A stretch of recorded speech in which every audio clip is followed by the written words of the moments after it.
Hey, everybody, welcome to Locked On Lakers on YouTube. Brian Kamenetsky and Andy Kamenetsky opening up the mailbag today. I had a special episode that will go on Thursday with a mailbag-a-palooza, but we got a little bonus content here for the YouTube channel. This from Kyle Downey, looking at the center position. What two centers, Andy, should the Lakers bring back or sign for next year?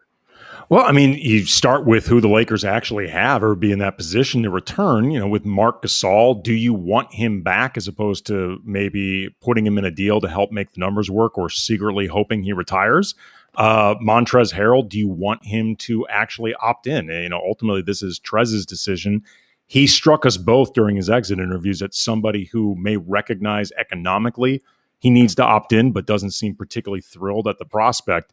And then with Andre Drummond, what do you actually want to give him to come back? Because I'm operating with the assumption that the Lakers are going to be a taxpayer team and won't have a full mid-level. So, are you willing to give him the entire taxpayer mid-level exception, break it up for part of it? He's already said he ain't taking a full, like a true minimum. What do you do? It's complicated. To your point, my assumption in all of these conversations is that Gasol will be back. And I don't think that's a bad thing. I think he was flawed. It didn't quite work the way that you wanted it to, but he was also useful and, wasn't a problem defensively, held them, to what they needed to do. The good news, all that stuff is I think a lot of his success is quite literally in his hands when it comes to being more assertive when he has the ball, becoming more a part of the offense that I think he really was kind of prompted to become once the Lakers ended up getting Andre Drummond, which I think their interest was sparked in part because that first half, Gasol just was not assertive offensively at all. So there's that. To your question about Trez, if Trez doesn't want to be here, I don't want him to be here, and I don't want him on this roster, basically because he's like, I can't think of a better way to make $9 million. I would understand if he opted in, but I don't think that's a good formula for them going forward. And Drummond, I would happily give the minimum. I would not use the exception. And so you go to it is a really bad free agent year kind of everywhere. But centers, there aren't a lot of them. You go to Hoops Hype and you look at their list of the best centers available. You get to Andre Drummond at 4 and Montrezl Harrell at 5. Yeah. And so, the guys above them, Serge Ibaka, that is a major risk if he opts out, which he probably won't.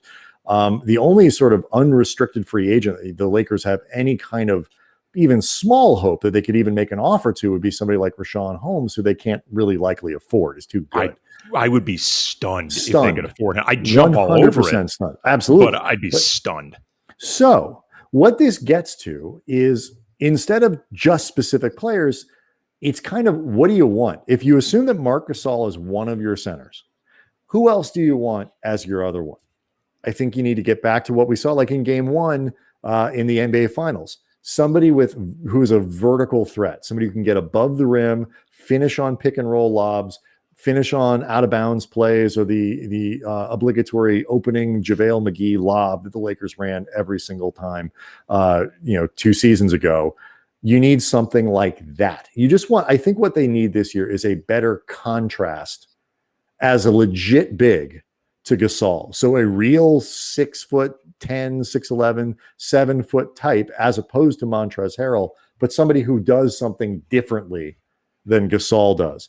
Ironically, 2 of the best players available who fit that description are JaVale McGee and Dwight Howard. Yeah, I would be more inclined to go in the direction of JaVale, but either way, I think they both could be possibilities. It's also just going to be interesting to see, given the constraints that Rob Pelinka is working with, how they ultimately decide to allocate whatever resources that they have.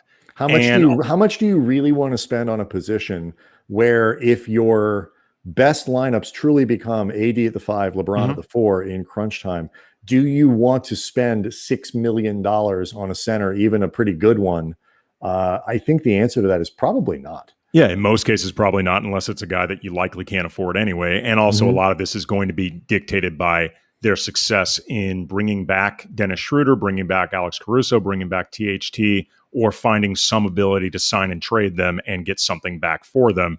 because again, that's all about resources, what you have available, where you have to spend it in different directions. Yeah. So Dwight Howard, JaVale McGee, Willie Cauley-Stein, those types of players, I think, could do some decent stuff for the Lakers. Nerlens Noel, even at least defensively, might fit that bill. Although I think he might make too much money.